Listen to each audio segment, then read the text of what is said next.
So I'm excited to welcome our illustrious panel today, some of whom are reference group members and all of whom are longtime partners of FP 2020 to have a conversation around data, rights, and accountability.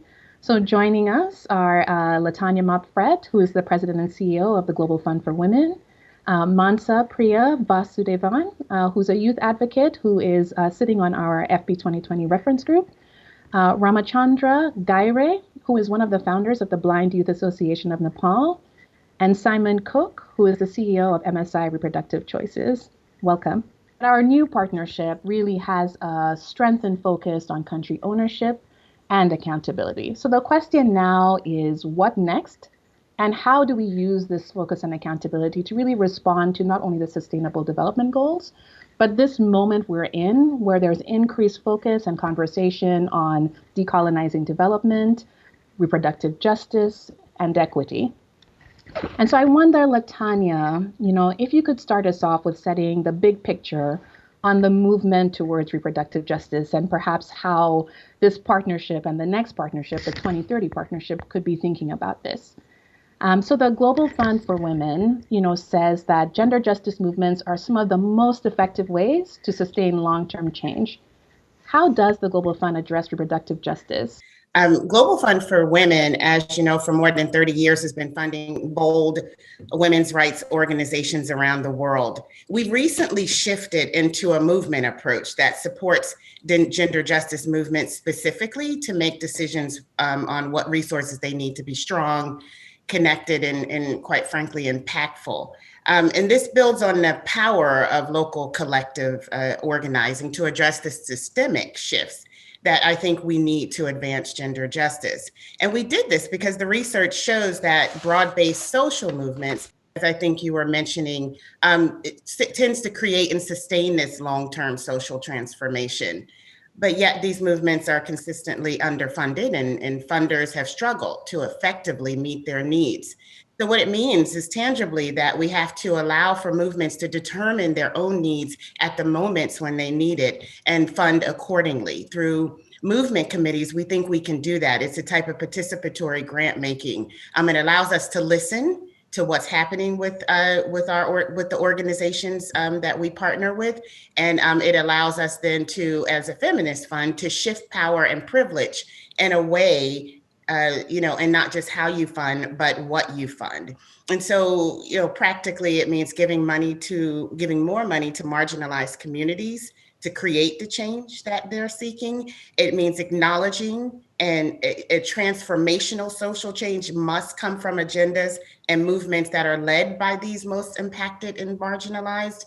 And then our grants are flexible and often multi-year and allow for maximum flexibility. This was really helpful during COVID so that women's organizations and movements can move their resources in order to address the pandemic. And then intersectional work. And so I know while reproductive justice is a lot of work is happening with collective movements around the world, we also know that reproductive justice is not in a silo. It means that there are other things happening in their economic lives and other health situations that they have, and education and in other areas that we also, as I think FP 2020 have to move forward in looking at the entire spectrum of needs that particularly women and girls, so that we can address those things holistically with them as partners.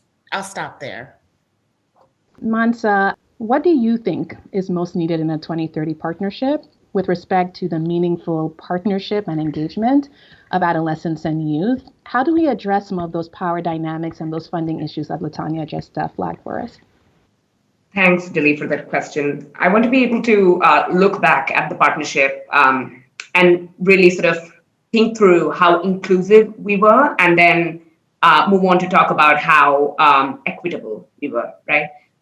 So the partnership structure, devolution, and the goal of 120 million wasn't set by all stakeholders. Ownership towards an agenda that wasn't set by us, that is the youth constituency, was tough to forge. It did sometimes feel like youth were called in to support an agenda that had already taken flight. However, in 2018, I think that's when I first kind of interacted with the partnership, and we made our first move towards formal institutionalization and integration of youth advocates on tables of power and decision making that traditionally don't seat youth.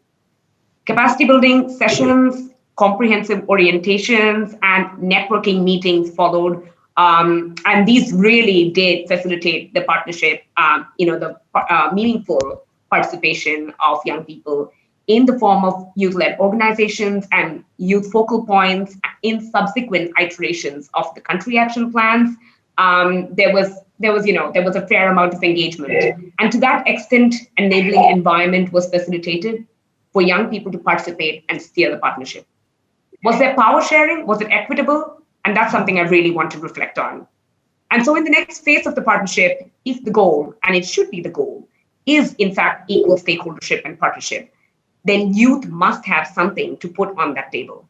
And that's on us. The onus is on the partnership and the global community to ensure that we're not building merely symbolic, tokenistic partnerships, but intentionally empowering young people to meaningfully and equally participate. We knew of youth focal points who didn't have enough money to travel from one province to the other to be able to participate in focal point meetings. We knew of youth focal points who took up pro bono work alongside existing commitments in order to be able to put their time, efforts, and labor on the table. The fact of the matter is that these partnerships are not in and of themselves equal. These are inherently unequal partnerships that we will have to invest in so that we bring all partners onto a level playing field. Besides, investing in youth is perhaps the most fundamental way to build sustainable gains for the family planning movement. To build sustainability, we would have to go beyond the small project-based grants mechanisms that tend to ensure that grassroots and youth-led organizations remain just that, small scale, and really seek to galvanize instruments that are directed at core funding for organizational and personal development so that we are fortifying our present and our futures. Thanks so much, Manasa. And I also share your hope and your commitment. I think the new structure of the partnership, as well as some of these efforts that you're highlighting around including adolescents and youth from the beginning in the commitment making process, but also implementation process, will go a long way to some of the mandate that you've given us. But I agree that more attention to how we actually invest and fund the engagement of adolescents and youth is something we still need to work on. I wonder if I could turn to Ram to talk a bit more about this concept that our panelists have been raising so far in terms of key constituencies having equitable power to shape policies and programs, and that being at the heart of the ability of those programs to be scaled up and for those constituencies to be empowered. I'm gonna ask you a question in relation to that as it links to data, because I know you have done a lot of work in your role at the Blind Youth Association of Nepal in terms of addressing data gaps. What have you been able to do to address data gaps that were inhibiting advocacy for the constituency that you're working with? Thank you, Dilly. When it comes to the data and disability, there is always a huge gap because nobody has authentic data. So when we see the government data, that is much differ to the global projection of the data on disability. A global report say that there is around 10 to 15% of the total population have some form of disability. But the census report of the government shows less than 2%. It is particularly due to the lack of data recording system and misrepresentation and the disguise of the disability population, because lack of education and lack of awareness and level of low acceptance among the community and the family resulted low data generation. As a result, it is very difficult for us to do our advocacy work on claiming our rights, because in total number, the disability number is very low, because mostly the visible disability, for example, physical disability, blindness, or the deaf are very much countable. But there are so many invisible disabilities, such as developmental disabilities, autism, intellectual disabilities, or other kinds of moderate disabilities are not even considered in the data system, which is resulting very much disparity in terms of service and opportunity distribution. So one of the things that our association involving with other cross-disability organizations is very much advocating through the human rights and justice-centered approach. Because to offer any service for people with disabilities, this should be issue of human rights or person-centered issue, or we should treat through the justice system. That means even though the number is very less, the human rights or the justice should not be undermined just due to lack of data. So one of our advocacy effort, which is very much resulting, is person-centric approach and the human rights approach. So we believe in one in totality. One individual should be treated as a full and complete. So this is how we are working and very much advocating for the data generation. Many people talks there is a lack of data, but focus is very much less given to generate the data. It is progressing, but in a slow pace. I stop Dilly there. Thanks, Ram. Some really important insights here on the tension between generating data and this human rights focus and a human rights approach.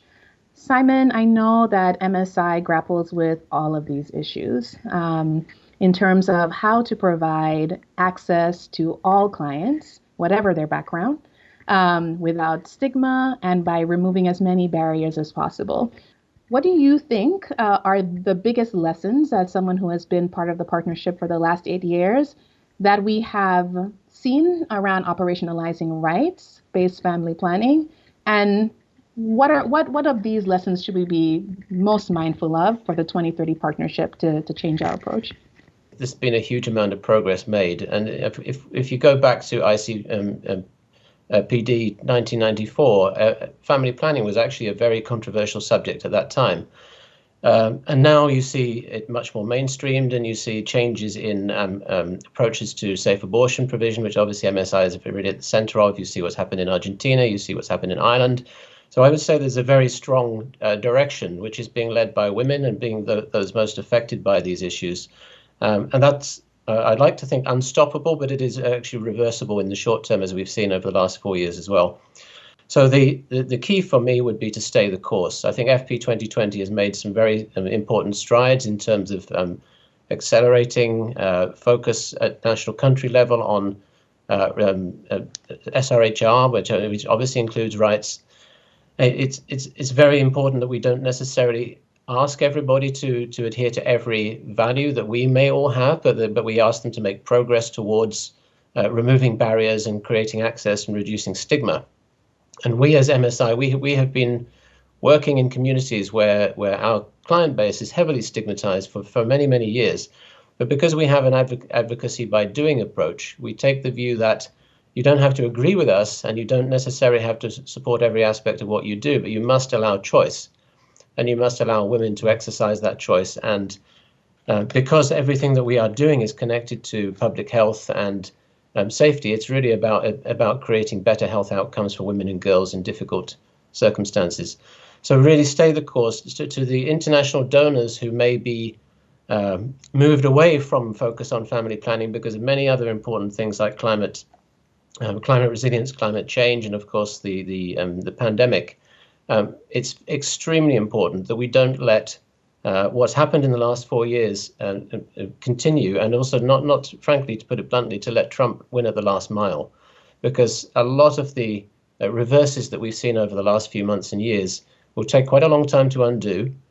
We said the direction is continuous and is going in the right direction, but this is all about removing stigma. It's all about allowing women and girls to make those choices. And Manasa said, absolutely, it's about if you want young people to access contraception services, they must be included in the discussion and the debate. And really, in the respect to reproductive justice, is to allow everybody, whoever they are or however they identify, to access those services without judgment. And we do, for example, in our clinics in the UK and Australia, we have pathways for trans men to access abortion services. And though these are infinitesimally small numbers, but we still think it's critically important that everybody who wants to access a service has a bespoke pathway that is suitable for them and their needs. Thanks, Simon. Speaking of common ground, Latanya, you have reminded us of the importance of intersectionality, that maybe sometimes we are very much focused on family planning and reproductive justice, but we need to broaden our lens. So building off of Simon's comments about that common ground, can you talk about intersectionality, how the fund has approached this, and particularly as it relates to accountability?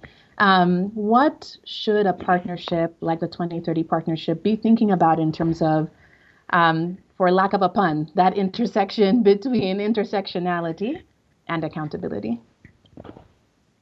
Thanks, Dilly. And just, thinking about all the words that my colleagues here have talked about, for us, we believe deeply that funding women in marginalized communities is going to create the change that we seek. And in this funding, I think we have to prioritize leadership of historically marginalized communities. And that includes racial, religious minorities, queer and gender nonconforming folks. And this is critical that it's community-led, this approach. And we do it because, it's the right thing to do, of course, but it's also the best way, as I stated earlier, to create that lasting change that we're talking about. Overall, our grant-making philosophy is to shift power and privilege, as I said, from a few into equity and equality for all. And that statement is actually rooted in intersectionality. There is no gender justice without racial justice, without climate justice, without economic justice. And the movement-led approach from our perspective outlines this shift.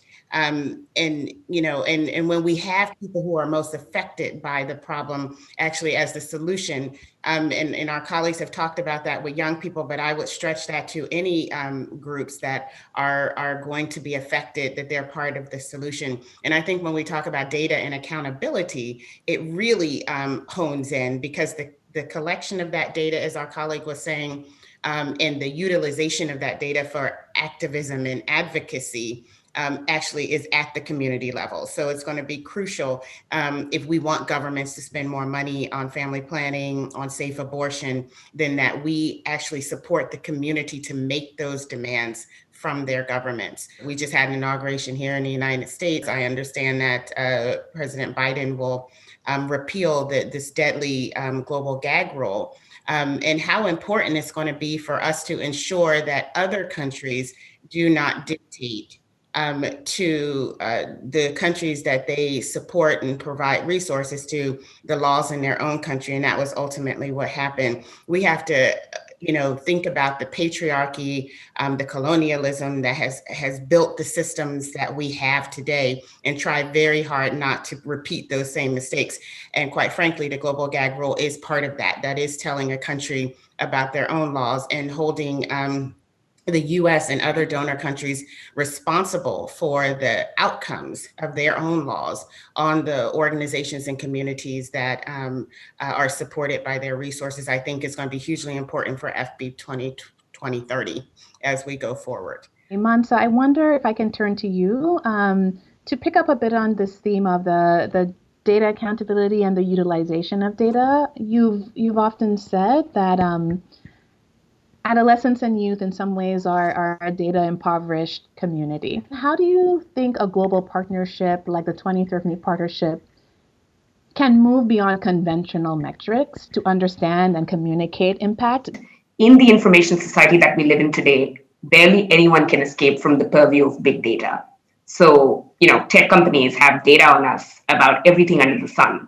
However, when it comes to sexual and reproductive health and rights, the social, political, and cultural stigma against or denial of adolescent sexuality and sexual autonomy has led to very little information around young people's sexual behaviors, preferences, choices, relationships, and everything within the pleasure spectrum, which has been tactically then divorced from the family planning discourse, even though it's the other half of the reality, especially for adolescents and youth. And this is tenuous terrain because if we were to collect successfully and publish data around the same sensitive issues, we could evince that adolescent and youth needs are the same as everybody else and make decisions around financing for and ensuring these needs.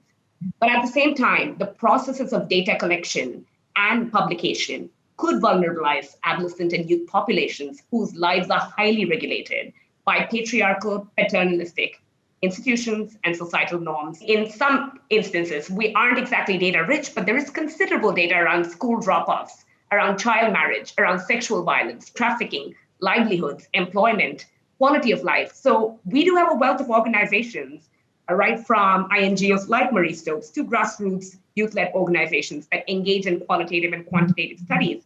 And especially during COVID-19, we've had a swell of studies around most marginalized populations' access to sexual and reproductive health services. And a global multi-stakeholder partnership like FP2030 would be uniquely placed to leverage the strength of its diverse constituencies to be able to tell fuller, more comprehensive stories. I do think it's important in the next phase of the partnership for us also to place equal emphasis on discourse as much as we place on data, so that we move from just securing supply to ensuring demand. And we have enough data to build very strong discourse that evidences the criticality of contraception, among other aspects, for adolescents to be able to negotiate their socio-economic empowerment. And that's the discourse we need to be building and amplifying. Without that discourse, strategically, that discourse that strategically builds back the multi-sectoral linkages that lend adolescent family planning socio-political sanction, we cannot oust the very stigma that prevents this data from surfacing in the first place.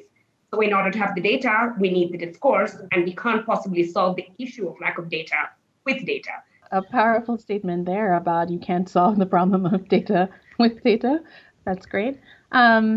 I wonder, Ram, if I could, as we're starting to close out, have you reflect on some of the pieces that all of our panelists have highlighted here in terms of intersectionality, but also the broader role of the funding environment, policies like the global gag rule, for example, that may be harming communities? What's needed for government, donors, and civil society to truly deliver on person-centered care? People with a disability and their acceptance is very, very low, unfortunately. Low from the family, community, government side, and unfortunately also from the global community. I cannot blame that it's intentional ignorance, but lack of accessibility, lack of attention, and lack of commitment is leading to the low acceptance that obviously lead to the low service uptake and low level of dignified life among the persons with disabilities.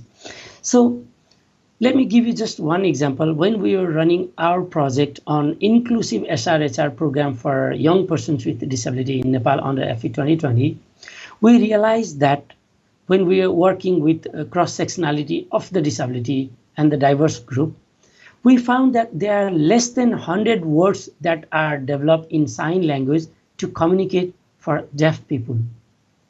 And when it comes to the people with intellectual disability, autism, or people with severe disability, we all realize that the sexual needs is there among those community. But when we link that needs to the rights, and they are not able to enjoy those rights. And it is particularly happening because there is a low acceptance among the all level, which is resulting these things. So why this is low acceptance is there is a very lack of discourse on disability. It's hardly able to find the literature on disability and sexuality, because so far the discourse on disability and sexuality is very much less happening.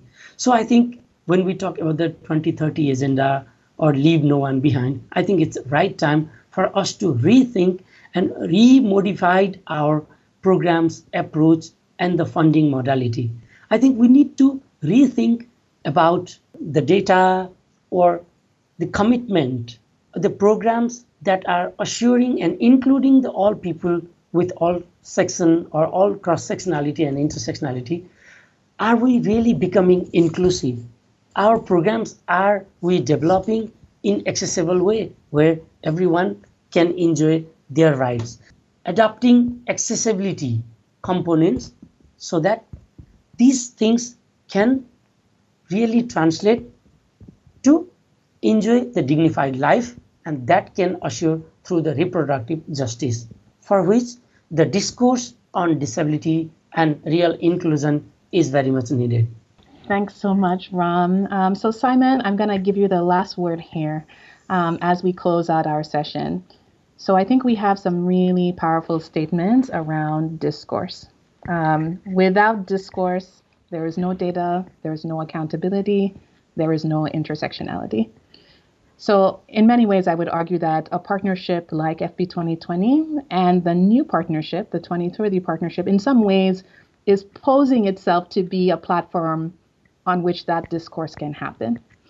So I would ask you, having had to navigate this as a reference group member, but also as the head of MSI, how does a partnership stimulate that discourse and do so in a way that brings along many? We often talk about family planning and contraception as this big tent issue, while not going at the pace of the slowest.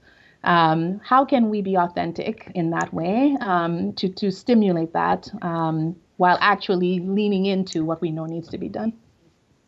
Yeah, it's a great question, and I think the way we've always looked at this, MSI, as you know, deals with a topic which is heavily stigmatized, and it's difficult, and it's a lot of people have very strong feelings about it, but 90% of what we do, of course, is provision of contraception. It's critical for me, and I think this is a great start because we're having these conversations, and these are, they're uncomfortable topics, and we're not all experts in every aspect of them. But to start this type of discourse, I think is critically important. The main area for me is, first of all, to find common ground and identify things on which everybody can agree. I mean, these are human rights issues. These are about inclusion. These are about doing the right thing. These are about providing public health solutions. And there are many, many ways in which we can agree, even with people whose values differ from ours, get them to engage on the topic and find solutions to very difficult problems, accepting that this is one of many of those fairly intractable problems. How do you close a gap in access, for example? It's extremely difficult to deliver. But what I think the one thing we can learn from the last 4 years is that tribalism and trying to take a view that if you're not with us, you're against us is completely wrong.